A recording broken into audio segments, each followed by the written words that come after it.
ঘুমাতে পারিনি। শেষের দিকে যখনই চোখটা বন্ধ হয়ে আসলো ঘুমের জন্য, তখনই ডাকাডাকি। উঠে দেখি রাত ৩:৩০ হয়ে গেছে। উঠেই ধুমধাম করে রেডি হয়ে গেলাম। আর রেডি হতে এত অলসতা লাগছিল, কি আর বলবো, মনে হয় কি চোখ বন্ধ করে রাখি, চোখ খুলতেই ইচ্ছে করতেছিল না। তারপরও কিছু করার নাই, রেডি তো হতেই হবে।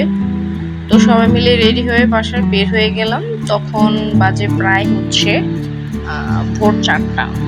এখনো অন্ধকার চারপাশে। এই অন্ধকার রাতে জার্নি করতে খুবই মজা লাগবে। একটু একটু ঠান্ডা শীতল হাওয়া বইছে। যেহেতু এমনিতেই দাবদাহ অনেক গরম, কিছু করার নাই। তো আমরা গাড়িতে সবাই বসে পড়লাম। গাড়িতে এসি ছিল, এজন্য ভালো লেগেছে, যেহেতু অনেক গরম।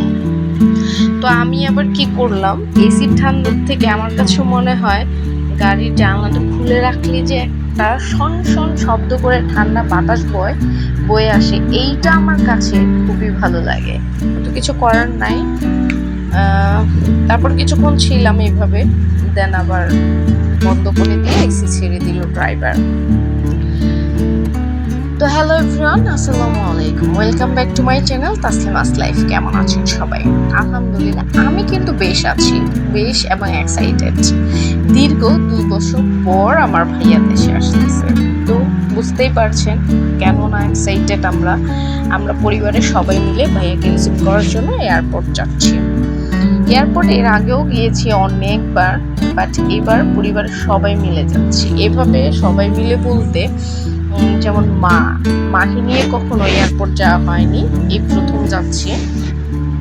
আর আমার ভাবিও এই প্রথম যাচ্ছে। ভাইয়ের ছেলে মেয়ে আছে, বোন আছে, বোনের বাচ্চা আছে, বোনের হাজবেন্ড আছে। যাই হোক, রাতের অন্ধকার শেষ হয়ে আলো ফুটে আসছে অনেকটাই, তারপরেও চারপাশ অন্ধকারই মনে হচ্ছে। দেন এখানে গাড়িতে গ্যাস ভরা হচ্ছে, তাই আমাদের এখানে অনেকটা সময় অপেক্ষা করতে হয়েছে। ভাই বোনের সম্পর্কটা একটু ডিফারেন্ট। যেমন আমাদের মধ্যে এখনো সেই বাচ্চা সুলভ আচরণ। আমরা যখন একসাথে হই অনেক দুষ্টামি করি, মারামারি করি, কথা কাটাকাটি করি, খোঁচাখুচি করি। তবে হ্যাঁ, ঝগড়া করি না, যেটাকে বলা হয় খুনসুটি, এটা আমরা করি। আমাদের কাছে খুবই ভালো লাগে। একজন আরেকজনকে একটু পচাই, একটু হাসাহাসি করি, এই তো মজা। মানে হয় কি, আমরা একসাথে থাকলে গল্প করে মনে হয় রাত শেষ করে দেব, তাও গল্প আর শেষ হবে না। ভিতরে খুব মানে ধুকধুক করছে, কখন এয়ারপোর্ট যাব, ভাইয়া আসবে, দেখবো, এরকম একটা ফিলিংস। যাই হোক, ঢাকার রাস্তাঘাট কিন্তু আগের থেকে অনেকটা সুন্দর হয়েছে আমার কাছে মনে হলো। ফ্লাইওভারগুলোর কারণে যানজটের পরিমাণটা মেবি অনেকটা কমেছে। তো ইনশাল্লাহ বাংলাদেশের পরিস্থিতি আরো সুন্দর হবে, এটাই আমার কাছে কামনা।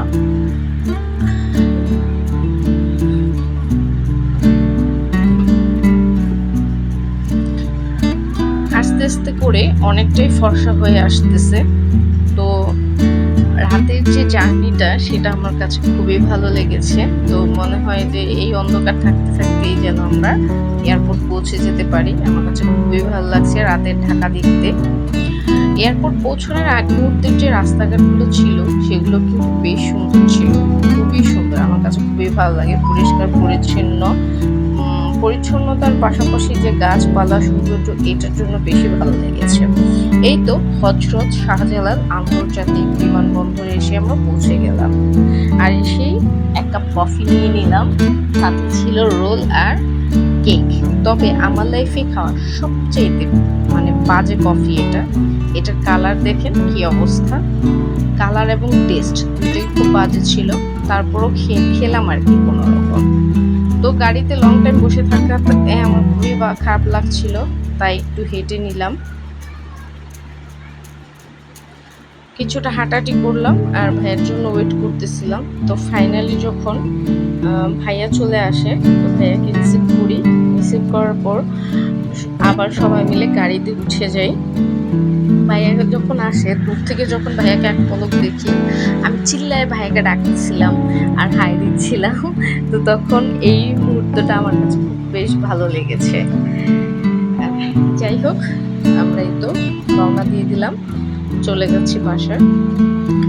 সবাই আমাদের 3 ভাই বোনের জন্য অনেক অনেক দোয়া করবেন এবং আমার পরিবারের সকল সদস্যের জন্য অনেক অনেক দোয়া করবেন। সবাই অনেক অনেক ভালো থাকবেন। আল্লাহ হাফেজ। আসসালামু আলাইকুম।